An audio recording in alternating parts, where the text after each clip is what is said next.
इस पवित्र स्थल नुमानी में शेर सिंह कार्की सरस्वती विहार विद्यालय के नूतन भवन के उद्घाटन के अवसर पर अपने माध्यम में सभा के अध्यक्ष डॉक्टर ओबी सिंह नेगी जी,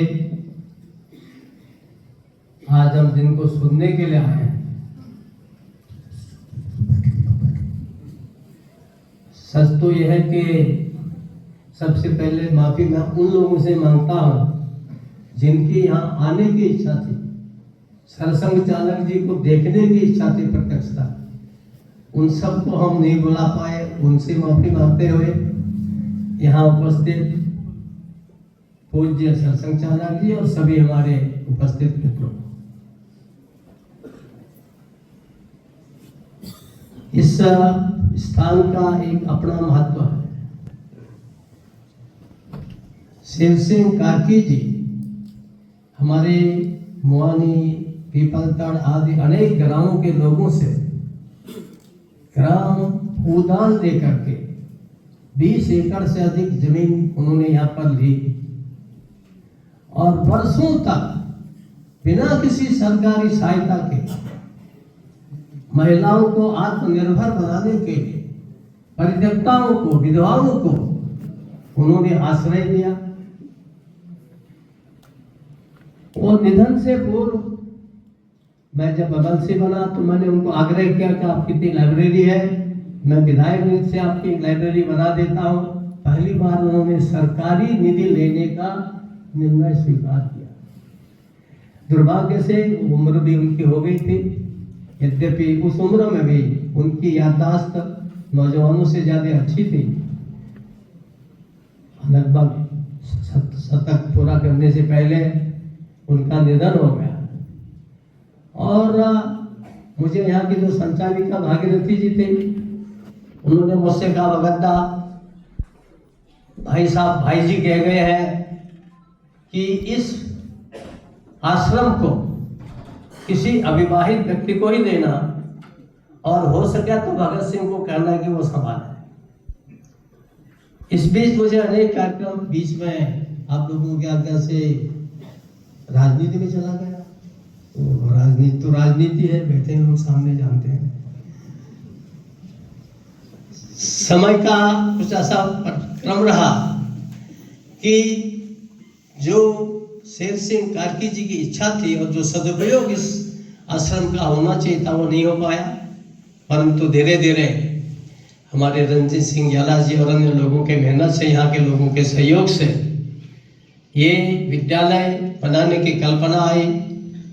और सौभाग्य से पता नहीं क्यों आपने मुझे महाराष्ट्र का गवर्नर बना दिया, तो मुझे लगा कि अच्छा मौका है, सब लोग मौका का फायदा उठाते हैं, तो हमने भी थोड़ा कोशिश की। और वहां से मैंने अपने मित्रों से कहा, देखिए वहाँ एक ऐसा हम विद्यालय बनाना चाहते हैं जो संस्कार दे, जो लोगों में आत्मनिर्भरता लाए और हमारे सुदूर सीमांत के लोगों को उससे लाभ मिले। तो मेरी विनती पर अनेक लोगों ने सहयोग दिया। हमारे अंबानी जी के सुपुत्र आनंद एक दिन किसी काम से मेरे पास आए। मैंने उनसे कहा, आनंद भाई देखो, ऐसा ऐसा हम लोग करने जा रहे हैं। तो उन्होंने कहा, अरे राज्यपाल जी, बस कल को तुम्हारे पास 15 करोड़ का चेक पहुंच जाएगा।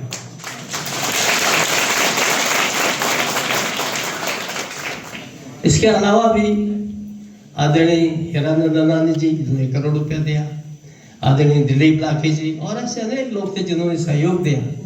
विशेष करके आपको अच्छा लगेगा कि हमारे रविंद्र सांगी जी ने इतनी रुचि ली, वो बॉम्बे के रहने वाले, गुजरात के रहने वाले, उन्होंने ऐसी रुचि ली कि अनेक लोगों से उन्होंने प्रयत्न करके और छोटी छोटी राशि दे करके एक अच्छी राशि हमारे लिए दी। और आज उस राशि का सदुपयोग करते हुए ये प्रथम भाग उसका शुरू हुआ है। अभी आगे हमारे श्याम जी कहते हैं, प्रबंधक जी, कि गुरुजी रेजिडेंशियल बनाना है। अभी संत महात्मा लोग आशीर्वाद दे देंगे तो मैं सोचता हूँ कि रेजिडेंशियल भी बहुत जल्दी बन जाएगा, आवासीय भी बन जाएगा। मैं केवल इतना ही निवेदन करूंगा, मैंने जब राज्यपाल पद से त्यागपत्र देने की इच्छा की प्रधानमंत्री जी से, तो मैंने उनसे कहा कि प्रधानमंत्री जी आपने इतना मौका दिया, बहुत हो गया, छुट्टी लेता, मुझे छुट्टी दीजिए। और मैंने कहा कि मेरे आप आत्मनिर्भर भारत बनाना चाहते हैं और मैं देख रहा हूं कि उत्तराखंड में अनेक लोग, कोई मछली पालन कर रहा है, कोई दुग्ध उत्पादन कर रहा है, कोई कीवी लगा रहा है, कोई सेब लगा रहा है। ये जो आत्मनिर्भर जिस स्वप्न को लेकर के हमने, हमारे पूज्य भावराव देवरस जी ने और पूज्य डॉक्टर नित्यानंद जी ने उत्तरांचल उत्थान परिषद की स्थापना की थी और मुझे उसका पहला महासचिव बनाया था, उनका सपना मेरे सामने था और आज आपका माननीय प्रधानमंत्री जी का भी यही सपना है। मुझे लगता है कि उस सपने को पूरा करने के लिए आगे कुछ प्रयास हो। उस दृष्टि से भी यहाँ पर ये जो मुआनी का आश्रम, महिला आश्रम है, उस महिला आश्रम को भी हम एक शिक्षा का केंद्र तो एक अच्छा बनेगा ही बनेगा, परंतु स्वरोजगार का एक अच्छा केंद्र बने। यहाँ पर मशरूम ट्रेनिंग शुरू हुई है, यहाँ पर लेमन ग्रास शुरू हो रहा है और हमारा ये प्रयास है कि निकट भविष्य में हमारी माताएं बहनें आत्मनिर्भर बने, ये क्षेत्र आत्मनिर्भर बने। यहाँ के जो बच्चे बाहर छोटे से छोटे कामों के लिए जाते हैं, वो यहाँ आकर अपने घर में, क्योंकि अगर यहाँ के पहाड़ी खाली हो जाएगा, सीमांत प्रदेश है, तो कैसे वो लोग वापिस आए।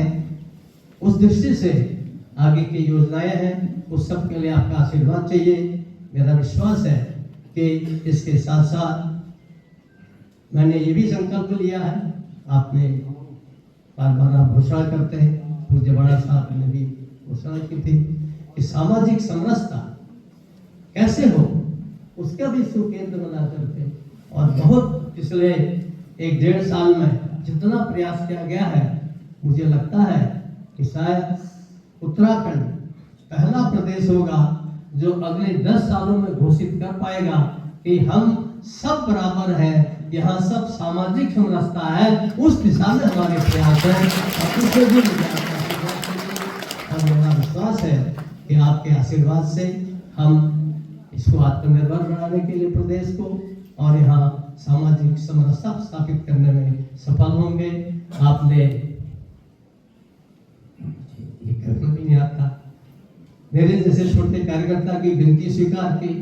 मैं आदरणीय शैलेंद्र जी और विशेष करके महेंद्र जी को भी बहुत धन्यवाद देता हूं कि उन्होंने मेरी आवाज और मेरी संगठन की आवाज आप तक पहुंचा दी। उनका भी मैं बहुत आभार प्रकट करता हूं और आप सबको इस शुभकामना के साथ कि शेर सिंह कार्तिकी जी की जो तपस्या है, वो तपस्या एक वृक्ष के रूप में फले फूले, आगे बढ़े और हमारा उत्तराखंड एक आदर्श प्रदेश बने। इस दिशा में आपका भी आशीर्वाद हमको चाहिए। आप यहाँ पर आए अनेक कष्ट सहन करके और आपने बात मानी, हम सब लोग आज धन्य हैं। बहुत से लोग मुझे कह रहे थे, भगत दा आप भागवत जी को नहीं बुला रहे हैं, आप तो साक्षात भगवान को बुला रहे हैं, आप उनकी कल्पना नहीं कर सकते। ये हमारा सौभाग्य का व्यापक है। फिर से एक बार आपका हृदय से अभिनंदन करता हूँ। आप सभी उपस्थित लोगों को भी मैं अपनी ओर से बहुत हार्दिक धन्यवाद देता हूँ।